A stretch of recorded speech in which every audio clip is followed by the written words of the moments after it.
Guys, mag-unboxing ta karon ako i-order gikan Shopee. Ko ano siya guys? Sabon, powder. So, ang tawa ninyo niya. Sa S&R ko ni gi-order. Kay kapuyan mo ko mga atong syudad good eh. Murag mas dako siya, magasto kay siya kani kay makatipid ka. Dugay na ninyo mo mahurot. Ya, ko ano siya ka kilo. 10 kilos. Nga sabon. Uy, ayun na. Kung siya legit ni, oh, kita niyo ni.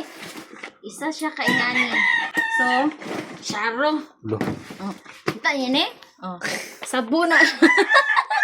Sabon. Oh, dako kay tanan no. Legit gini siya kay sa S&R ko ni gi. I-open daw kung sabon ba yun. I-open na to kung legit ba. Pero, maklab na. Ito, i-open ha.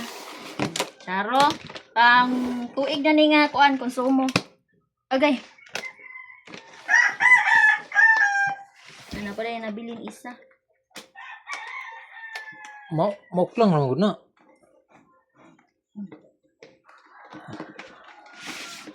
Na, di siya mable. Ay, anak tene siya, uy. Anak siya, uy. Muga ni, kato mo kanang lock mo lagi padagan.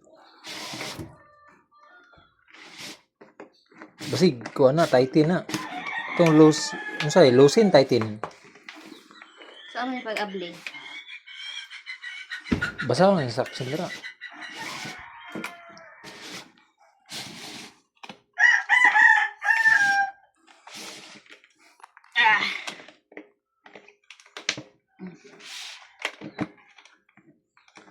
So, dako kay ni nga sabon.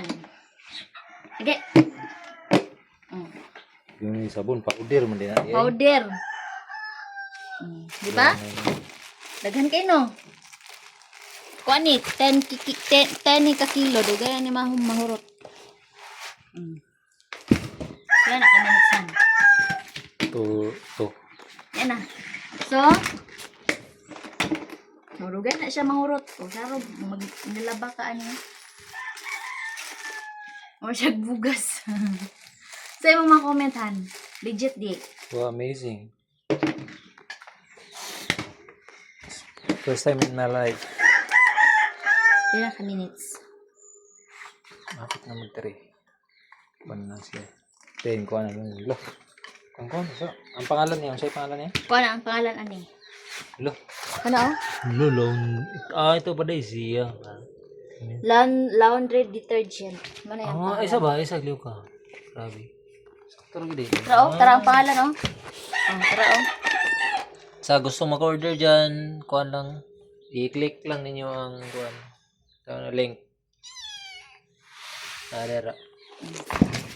Stop na na. That's all for today. See you next.